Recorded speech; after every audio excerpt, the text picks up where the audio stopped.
Hello friends, இன்றைக்கி நம்ம சேனலில் என்ன வீடியோ பார்க்க போகிறோன்னா, ஆட்டு காலை வந்து நம்ம எப்படி க்ளீன் பண்ணுறது அப்படிங்கிறத வீடியோ வந்து பார்க்க போகிறோம். வாங்க வீடியோக்குள்ளே போகலாம். நம்ம கடையில் வந்து கால் வாங்கும்போது இந்த அளவு இப்படி தான் இருக்கும் முடியோட. இந்த முடியை வந்து நம்ம எப்படி க்ளீன் பண்ணி எடுக்கிறது அப்படிங்கிறத இந்த வீடியோவில் வந்து காட்ட போகிறேன். இது 2 மெத்தடாக வந்து நம்ம இந்த முடியை வந்து எடுக்கலாம். ஃபஸ்ட்டு தண்ணியை வந்து நல்லா பாயில் பண்ண வச்சுருக்கணும். தண்ணி நல்லா கொதிக்க வச்சு அதுக்குள்ளே காலை வந்து முக்கிட்டு இந்த மாதிரி கத்தி வச்சு சொரணும்னா அதில் உள்ள முடியெலாம் வந்து வந்துடும். காலை வந்து அதுக்குள்ளே போட்டு வைக்கக்கூடாது.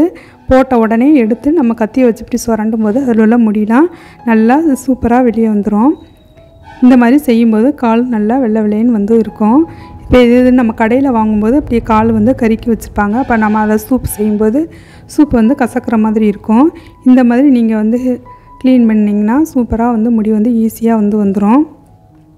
ஆனால் ஒன்று, நம்ம தண்ணியை வந்து நல்லா கொதிக்க வச்சுட்டு அதுக்குள்ளே நம்ம காலை வந்து அதுக்குள்ளே போட்டு வைக்கக்கூடாது. போட்டு வச்சோம்னா அந்த முடியெலாம் வந்து விரைச்சி போயிடும். அப்போ நம்ம சுரண்டும் போது ரொம்ப கஷ்டமாக இருக்கும். அதனால் நம்ம தண்ணிக்குள்ளே உடனே முக்கிட்டு உடனே எடுத்துகிட்டு இந்த மாதிரி கத்தியை வச்சு சுரண்டோம்னா அது முடியலாம் நல்லா புசு புசுன்னு வெளியே வந்துடும்.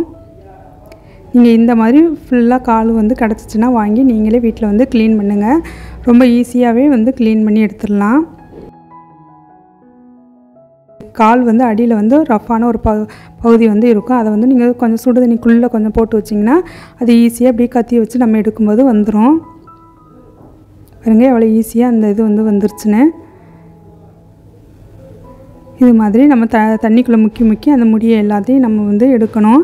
இந்த மாதிரி கத்தியை வச்சு சுரண்டி எடுத்துகிட்டு அந்த முடியை ஃபுல்லாத்தையும் நம்ம எந்த அளவுக்கு எடுக்க முடியுமோ அந்த அளவுக்கு வந்து ஃபஸ்ட்டு அந்த முடியெல்லாம் ரிமூவ் பண்ணிவிட்டு அதுக்கப்புறமா நம்ம இப்படி எடுத்ததுக்கப்புறம் கூட கொஞ்சம் முடி வந்து அதிலேருந்து இருக்கும். அதை வந்து நம்ம அடுப்பில் வந்து அந்த தீயில் காட்டும்போது அந்த முடியெலாம் வந்து கருகி அதை கத்தி வச்சு சுரண்டும் போது ஈஸியாக வந்து அந்த முடி வந்து வந்துடும்.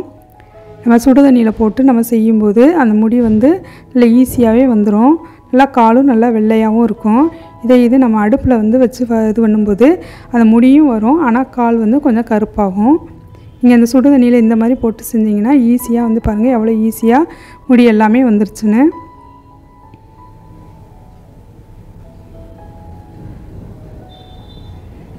இந்த மாதிரி நீங்களும் உங்கள் வீட்டில் வந்து காலை வந்து க்ளீன் பண்ணி பாருங்கள். சுடு தண்ணியில் முக்கிட்டு உடனே வந்து எடுத்துகிட்டு நான் கத்தி வச்சு சுரண்டும் போது எவ்வளோ ஈஸியாக வந்து முடி வருதுன்னு. இந்த மாதிரி ஈஸியாக நம்ம வீட்டிலையே காலை வந்து க்ளீன் பண்ணி எடுத்துடலாம். நம்ம வீட்டிலையே க்ளீன் பண்ணும்போது கால் பாருங்கள் எவ்வளோ வெள்ளை வெள்ளைன்னு அழகாக முடி எல்லாமே வருது. ஆனால் மெயின் நம்ம சுடு தண்ணியில் வந்து ரொம்ப நேரம் காலை வந்து போட்டு வைக்கக்கூடாது. லைட்டாக முக்கி எடுத்துகிட்டு உடனே வந்து நம்ம கத்தியை வச்சு இப்படி சுரண்டும் போது ஈஸியாக அந்த முடியெல்லாம் கலண்டு வந்துடும். அந்த காலோட அடிப்பாக மட்டும் வெளியே வரணும்னா கொஞ்சம் நேரம் வந்து சுடு தண்ணியில் போட்டால் தான் அது வந்து வெளியே வரும். பாருங்கள், ஒரு தடவை முக்கிட்டு நம்ம சுரண்டும் போதே முடி எவ்வளோ அழகாக வெளியே வந்துருச்சுன்னு.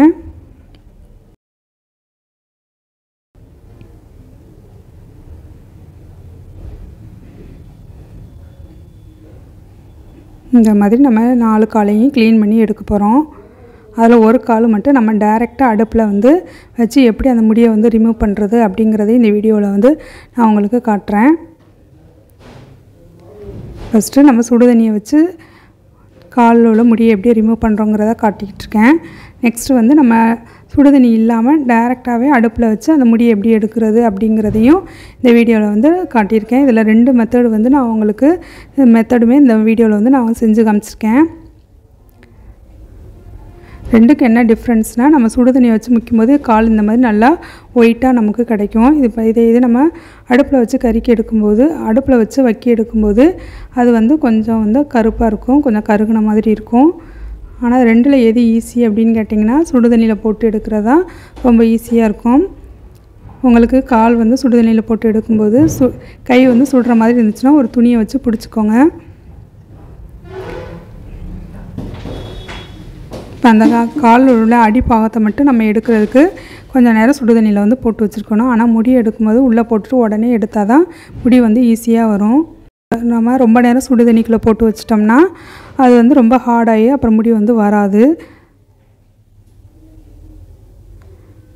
இந்த மாதிரி நம்மளால் எந்த அளவுக்கு சுரண்ட முடியுமோ அந்த அளவுக்கு முடி எல்லாத்தையும் நம்ம ரிமூவ் பண்ணி எடுத்துடணும். பாருங்கள் எவ்வளோ ஈஸியாக அழகாக வந்துருச்சுன்னு முடி எல்லாமே. இந்த மாதிரி நம்ம சுடு தண்ணியில் போட்டு எடுத்தோம்னா கால் வந்து நல்லா வெள்ளை வெள்ளைன்னு வந்து நமக்கு கிடச்சிருக்கு. இப்போ வந்து இது நம்ம அடுப்பில் தீயில வந்து காட்டும்போது அதில் சின்ன சின்ன முடி வந்து இருந்துச்சுன்னா அது வந்து நெருப்பில் வந்து கருகி போயிடும். அதனால் வந்து ஃபஸ்ட்டு சுடு தண்ணியை வச்சு முடியெல்லாம் ரிமூவ் பண்ணிவிட்டு அதுக்கப்புறம் இப்படி நெருப்பில் காட்டும்போது அதில் இருக்கிற சின்ன சின்ன முடியும் வந்து கருகி போயிடும். அதனால தான் இந்த தீயில வந்து காட்டுறது. இந்த மாதிரி கால் எல்லாத்தையும் நம்ம சுற்றி சுற்றி நெருப்பில் வந்து காமிச்சு அதில் இருக்கிற சின்ன சின்ன முடி எல்லாத்தையும் போய் எடுக்கணும். ஒரே தடவை அடுப்பில் வச்சிட்டோம்னா கருகி போயிடும். அதனால் இந்த மாதிரி நெருப்பை வந்து சுற்றி சுற்றி நம்ம காமிச்சு அதில் உள்ள முடி எல்லாத்தையும் கருகிற மாதிரி செய்யணும். நெருப்பில் காட்டும்போது பார்த்து வந்து காட்டுங்க. கை வந்து சுடுற மாதிரி இருந்துச்சுன்னா ஒரு துணி வந்து சுற்றிக்கோங்க. இந்த மாதிரி நெருப்பில் காமிச்சிட்டு அதுக்கப்புறமா நம்ம வந்து கத்தியை வச்சு சுரண்டோம்னா அதில் உள்ள அந்த கருப்பு எல்லாமே வந்துடும். அடுத்து நம்ம சூப்பு செய்ய போகும்போதும் நம்ம தண்ணியில் வந்து கொஞ்சம் நேரம் ஊற போட்டுட்டு கத்தியை வச்சு சுரண்டோம்னா இன்னும் அந்த கால் உள்ள கருப்பு எல்லாமே போயிடும். பாருங்கள், இப்போ நெருப்பில் காமிச்சாச்சு. நெக்ஸ்ட்டு இந்த மாதிரி கத்தியை வச்சு சுரண்டோம்னா அதில் இருக்கிற சின்ன சின்ன முடி கூட வெளியே வந்துடும். இந்த மாதிரி நெருப்பில் காமிச்சு நல்லா வைக்க வச்சிட்டோம்னா நம்ம ஃப்ரிட்ஜில் கூட வைக்க தேவையில்லை. வெளியே வச்சா கூட கெட்டு போகாது. பாருங்கள், காலில் உள்ள எல்லா முடியையும் நம்ம வந்து ரிமூவ் பண்ணியாச்சு. இந்த மாதிரி தான் நம்ம கால் வந்து க்ளீன் பண்ணணும். பாருங்கள், இதில் நிறையா முடி இருக்கிறதுனால அந்த கருப்பாக வருது பாருங்கள். நெருப்பில் காட்டுறதுக்கு இதுதான் வந்து காரணம். அந்த சின்ன சின்ன முடியும் வந்து போயிடும், நெருப்பில் வந்து பொசுங்கி போயிடும். சில முடி வந்து நம்ம சுடு தண்ணியில் போட்டு சுரண்டா கூட வராது. அந்த சமயத்தில் இந்த மாதிரி நெருப்பில் வந்து காமிச்சு அந்த முடியை வந்து கருக்கி இந்த மாதிரி கத்தியை வச்சு சுரண்டோம்னா அது வந்து க்ளீன் ஆயிரும். அதனால் சுடு தண்ணியில் எப்போயுமே முக்கிட்டு உடனே வந்து நம்ம எடுத்துடணும். சுடு தண்ணிக்குள்ளே போட்டு வச்சோம்னா ஹார்ட் ஆயிரும், அப்புறம் வர்றதுக்கு கஷ்டமாகும். அது மாதிரி தான் இந்த காலை வந்து லைட்டாக நான் சுடு தண்ணிக்குள்ளே போட்டுட்டேன். அதனால தான் கொஞ்சம் ஹார்டாகி முடி வந்து வராமல் போயிடுச்சு. நீங்கள் வந்து அந்த மிஸ்டேக் வந்து பண்ணாதீங்க. நம்ம சுடு தண்ணியில் போட்டு நம்ம காலை வந்து க்ளீன் பண்ணி எடுத்தாச்சு. இன்னொரு மெத்தட்லேயும் நம்ம காலில் இருக்கிற முடியை வந்து எடுக்கலாம். அது எப்படிங்கிறதையும் இந்த வீடியோவில் வந்து நான் உங்களுக்கு காட்டுறேன். இப்போ இது வந்து நெருப்பில் டைரெக்டாக வச்சு எப்படி வந்து அந்த காலில் இருக்கிற முடியை வந்து எடுக்கிறதுங்கிறத காமிக்கிறேன். இந்த மாதிரி நம்ம நெருப்பில் வந்து வச்சிடணும் அந்த முடியை. அந்த முடியெல்லாம் கருகி வரும். அந்த சமயத்தில் எடுத்து நம்ம கத்தி வச்சு சுரண்டா அப்பயும் வந்து அந்த முடி வந்து ரிமூவ் ஆயிரும். அந்த முடி எல்லாமே எரிஞ்சு அந்த மாதிரி ஒரு மாதிரி முட்டையாக இருக்கிற மாதிரி இருக்கும். அந்த டயத்தில் எடுத்து நம்ம கத்தியை வச்சு சுரண்டி எடுக்கணும். இந்த மாதிரி நெருப்பில் காமிக்கும்போது பார்த்து காட்டுங்க. கை வந்து சுடுற மாதிரி இருந்துச்சுன்னா ஒரு துணியை வச்சு சுற்றிக்கலாம். இப்போ எல்லாத்தையும் நல்லா நெருப்பில் காட்டியாச்சு. இந்த மாதிரி காமிச்சிட்டு நம்ம கத்தி வச்சு சுரண்டும் போது அதில் இருக்கிற முடி எல்லாமே வந்துடும். ஆனால் நம்ம இப்படி செய்கிறத விட நம்ம சுடு தண்ணியில் முக்கி எடுக்கும்போது செய்கிறது அது ரொம்ப ஈஸியாக இருக்கும். பாருங்கள், நெருப்பில் வச்சு டைரெக்டாக காமிச்சு க்ளீன் பண்ணுறது கால் வந்து கருப்பாயிடுச்சு. நம்ம சுடு தண்ணியில் போட்டு செய்யும்போது அந்த கால் வந்து நல்லா ஒயிட்டாக வந்து இருந்துச்சு. இப்போ அந்த காலில் உள்ள அடிபாகம் வந்து வெளியே வரணும். அதுக்கு நெருப்பில் கொஞ்சம் நேரம் காமிச்சா தான் அந்த காலில் இருக்கிற அடியில் உள்ளது வந்து வெளியே வந்து வந்துடும். இந்த மாதிரி நெருப்பில் நல்லா காமிச்சிட்டு நம்ம கத்தியை வச்சு இப்படி குத்தினோம்னா சீக்கிரமாக வந்துடும். வந்துட்டு அந்த கருப்பாக இருக்கிற எல்லாத்தையும் நம்ம சுரண்டி எடுத்தோம்னா நம்மளுடைய கால் வந்து க்ளீன் ஆயிரும். நீங்களும் வந்து உங்கள் வீட்டில் வந்து ட்ரை பண்ணி பாருங்கள். கால் வந்து ஈஸியாகவே நம்ம வீட்டிலையே க்ளீன் பண்ணிக்கலாம். என்னோடய சேனல் உங்களுக்கு பிடிச்சிருந்துச்சுன்னா லைக் பண்ணுங்கள், ஷேர் பண்ணுங்கள், சப்ஸ்கிரைப் பண்ணுங்கள். கூடவே பெல் ஐக்கானே கிளிக் பண்ணுங்கள். அப்படின்னா நான் போடுற வீடியோ உங்களுக்கு உடனுக்குடன் நோட்டிஃபிகேஷனாக கிடைக்கும். இந்த மாதிரி நம்ம கால் எல்லாத்தையும் க்ளீன் பண்ணி எடுத்தாச்சு. இந்த காலை யூஸ் பண்ணி எப்படி சூப் வைக்கிறதுங்கிறதையும் என்னோடய சேனலில் கூடிய சீக்கிரத்தில் அப்லோட் பண்ணுறேன். அந்த வீடியோவை நீங்கள் பாருங்கள். இப்போ காலை வந்து சூப்பராக